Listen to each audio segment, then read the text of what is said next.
बहुत बड़ी रंजिश थी हमारी गांव वालों से। वहाँ 4-6 कत्ल भी हुए हमारे, और बड़ा संघर्ष का गोलियां चलती थी, बहुत संघर्ष का जीवन बिताया। इसके बाद अब लड़ाई झगड़ों में ज्यादा शामिल रहते थे? बहुत ज्यादा। इसके बाद गैंग थी क्या आपकी? गैंग थी। अच्छा।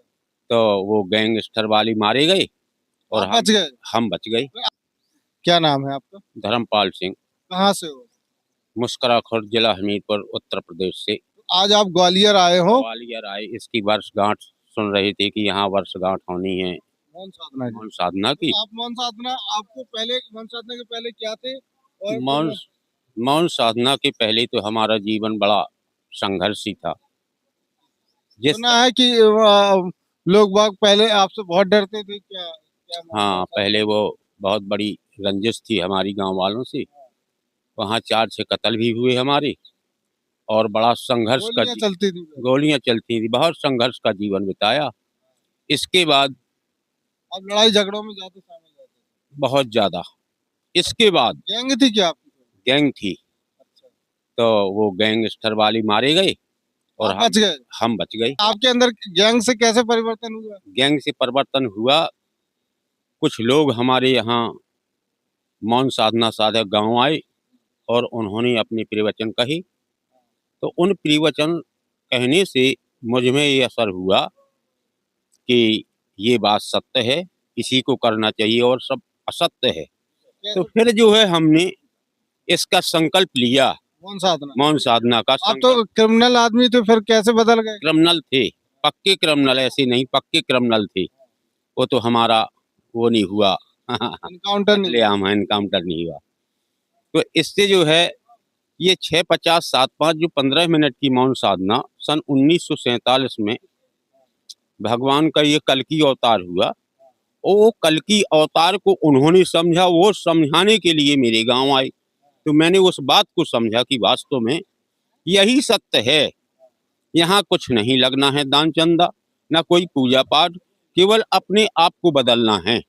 तो धीरे धीरे बहुत लोग बागों ने बाहर से कहा कि भाई ये निरंतर स्थान पे मत जाओ। तो मैंने कहा कि भाई अब तो ये मैंने संकल्प कर लिया। तो मौन साधना तो बहुत ऐसा काम है कि आप खड़े हो गए, फिर आपके दुश्मनों ने आपके ऊपर वार भी कर सकते हैं। हाँ। तो मैंने यह संघर्ष करते हुए और निरंतर स्थान का जाना शुरू किया। और जब इस स्थान पर निरंतर जाना शुरू किया तो मैंने सोचा कि मेरे घर वालों ने कि ये मारा ना जाए, कत्लेआम ना हो जाए। तो फिर किसी प्रकार धैर्य, मेरे साधकों ने भी कहा कि भाई तुम बंदूकों को रखो और सुरक्षा करते हुए भजन करो।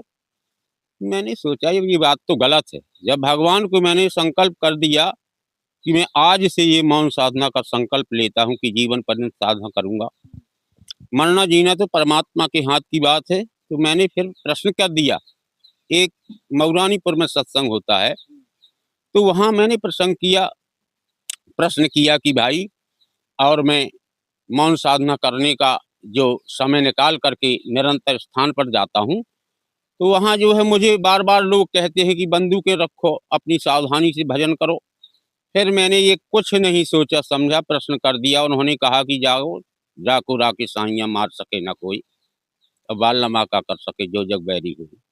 निरंतर साधना के स्थान पर जाने लगा और बैर भाव प्रीति यानी सब कुछ विसार करके मैं एक दिन उनके घर में, दुश्मन के घर में प्रवेश कर गया। दुश्मन के घर में प्रवेश कर गया। तो वहां जब सुना कि धर्मपाल आ रहा, सब लोग घर से बाहर हो गए, कोई नहीं रहा वहां। इतना खौफ था आपका? इतना डर था आपका? हाँ। कि वो दुश्मन भाग गए घर से? भाग गए घर से। फिर मैं बहुत देर तक बैठा रहा। फिर एक बुढ़ा आया। बुढ़े ने कहा, भैया कैसे आए तुम हमारे यहाँ? हमने कि भाई हम मौन साधना करते हैं, शायद आप भी मौन साधना करना लगे। आप साधना करने लगे? फिर उनको आपने बताई? तो वो जो है हमारा तुम्हारा प्रेम हो जाए, ये रंज से दूर हो जाए, जो हमारे तुम्हारे बीच में ये इतने कत्ल हुए वो सब के सब मिथ्या चले गए, आज वो भविष्य में होते क्या होता। इसी प्रकार हम ऐसे संघर्षों को बिताते हुए और हम गांव में बेखौफ रहने लगे। और सुख जो हमें मिला, जो सुख हमें मिला, वो पूजा ना पाठ त्याग तपस्या तीर्थों आदि आदि से नहीं मिल पाता। आज जो हमने मौन साधना करके अपने आप को देखा कि वास्तव में ईश्वर की शरण में पहुंच जाओ, वहां कोई बाधा नहीं। और मैंने अपने ईमान को तराजू पर तौलना शुरू कर दिया और सत्संगों का कार्य करना शुरू कर दिया। अब मुझे वो आनंद प्राप्त हो रहा कि मैं नहीं जानता कि जो अरब खरब पत्नियों को मिले वो मुझे प्राप्त हो रहा। मौन साधना ने इनका पूरा जीवन बदला। पहले क्या थे और अब क्या हो गए, क्योंकि आदमी एक बार गलत लाइन में चले जाए वापस होना बहुत बड़ी बात है। ये उनके दुश्मन के घर में गए और उनको भी साधना बताई, ये बड़ी बात है। मौन साधना से इनका पूरा जीवन बदला। और ये जो चीजें हैं बिल्कुल वास्तविकता में जो भी इन्होंने बताई वो पूरी वास्तविकता है। तो बहुत सारे लोग आप भी अपना जीवन बदल सकते हैं मौन साधना के जरिए। मौन साधना क्या है और मौन साधना कहाँ से आई? कोई गुरु है, कोई संस्था है? इसमें पैसे देने होते हैं? शॉर्ट में कम शब्दों में बताइए। हाँ, ये कुछ नहीं, इसमें ये पैसा, कुछ नहीं, केवल आदेश का पालन है। गुरु तो कोई न गुरु है और न बड़े बड़े कुछ, न गुरु दान हैं। है, न चंदा है, न अच्छा, इसमें कोई शंकराचार्य है, कुछ नहीं है ये, अच्छा, कुछ नहीं। केवल आदेश है, आदेश का पालन 15 मिनट का जिसने बतलाया और समझा करके उसे ये रास्ता बतलाई कि भाई 15 मिनट की साधना में तुम 15 मिनट की साधना में केवल अपने पौने 24 घंटे की किए कराए का हिसाब दे डालो, क्योंकि ये 6, 50, 7, 5 जो निश्चित समय है, ये बड़ा बंधन है। बगैर बंधन के आज स्वतंत्र है लोग, भगवान का डर नहीं है, इसलिए भटके हुए फिरते हैं और एक दूसरे का गला काट रहे हैं।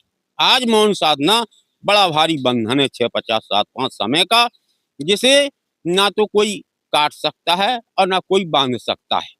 इसे तो हम स्वतंत्र हैं इसमें, और स्वतंत्रता से हमारा भजन हो रहा और जगत की एकता के लिए हमारी प्राणबद्ध हैं। यही हमारा कार्य जीवन के लिए है, करते रहेंगे, करते चलेंगे।